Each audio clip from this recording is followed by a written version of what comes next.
Okay, so today we're going to introduce you to Starlogo and how to get involved in Starlogo and get started. All right, now you notice there's three links here on the main Moodle page. There's the link to Starlogo, link to Starlogo characters, and link to more characters. Now I'll show you how to use those later on. I've got several tutorials which you guys are going to work on today. Finally, there's post your Starlogo assignment here. You guys are responsible for doing this, doing as good a job as you can, and then you're going to create a Starlogo account assignment and post it. So let's go straight to Starlogo. Now, I've already logged in. If you have not created a login account, you're going to have to create one for yourself. Okay? I'm going to click, and if you actually follow this, if you actually drag over, I'm going to have to size it so it fits the screen. You'll notice it says My Profile. Click on My Profile. Once you've created your profile, you're going to go to My Profile, and you're going to create, you're going to see all the projects you have created. You've got Mr. Rasconi's biology projects, a bunch of different options you can use.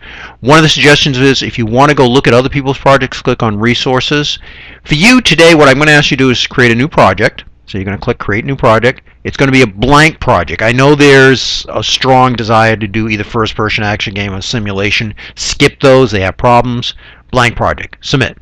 So today we're going to learn how to do scientific simulations using Starlogo. Now, first thing you want to do, you always want to name your title something. So this is going to be chemistry class simulation number 1. Okay? And in this we're going to program random movement.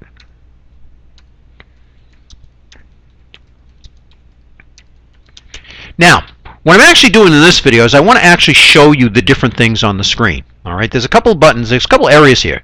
This area with the big green square in it and the black background, that's called Spaceland. All right, and that is the space that you have to work on. Now, you'll notice there's a number of buttons up here. There's one that says Edit Widgets, okay, and when you click on that, that gives you the choice of a new widget. And I'm just going to click, when you click on that, it should pop up and show you a screen, which it doesn't right now.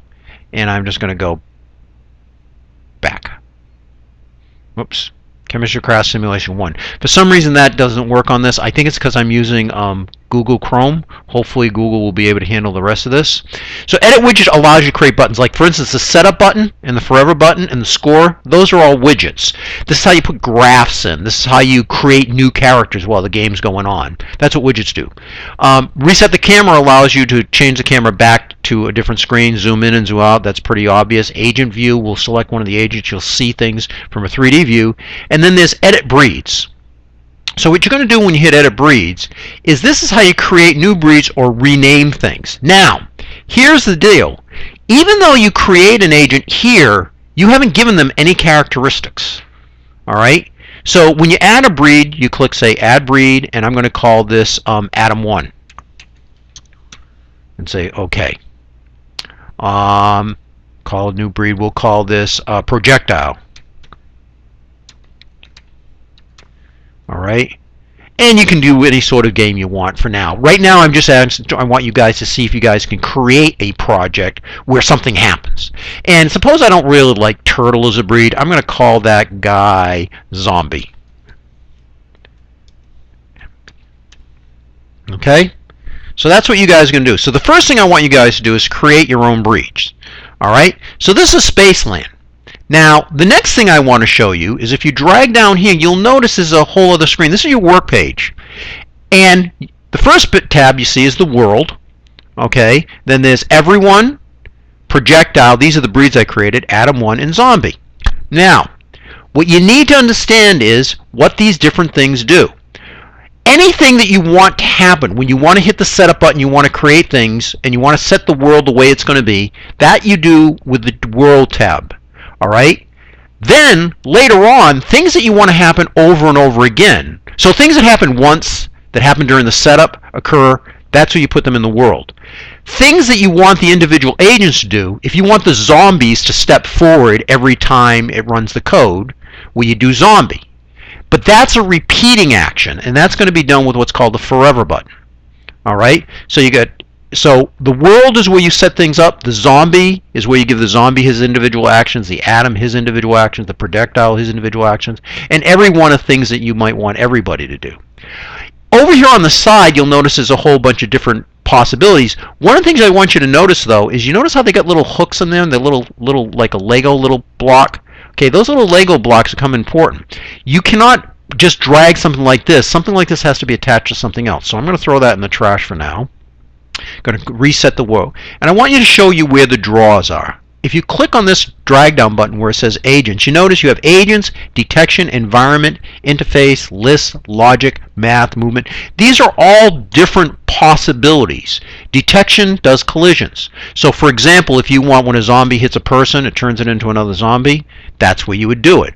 Or if you want us to have a projectile, when the projectile hits somebody, they die, they disappear, you can do that. You can do delete. All right? Environment, these are things that have to do with the terrain, the environment, the background. Interface, and this is the first two buttons we're going to be working with. This is the things that happen. Push buttons occur only once. Toggle buttons occur over and over again. All right. Keyboard, this is how you put controls in. Lists, logic. I'm not going to go through all of these. Your job is to play with these. All right. So that's basically where everything is. You can also, if you select something, you hit copy and paste or cut and paste. Those are very handy. Suppose I put something on the zombie drawer and I want it to be either copied. I can just drag it over here, highlight it, copy, go to the world, paste, and it pastes in. All right. Again, you always want anything that doesn't have meaning that you pull out and decide not to use, you always want to throw it in the trash when you're done. All right, so that's the basic interface. You've got Spaceland, which is where all your code is run, and then you have your pages where you actually write the code. Remember, the world, things that occur in the world happen only once. That's when you hit the setup button. Okay? Things that happen in the character pages, those are a set of instructions that they execute over and over again. So if you tell the zombie to step one step forward, he will, and then he'll do it again and again and again and again, so he keeps on moving. He doesn't just move one step and stop, he does it over and over again. Alright, so that's your basic introduction to the interface. Very good. If you guys are cool with this, move on to the next part.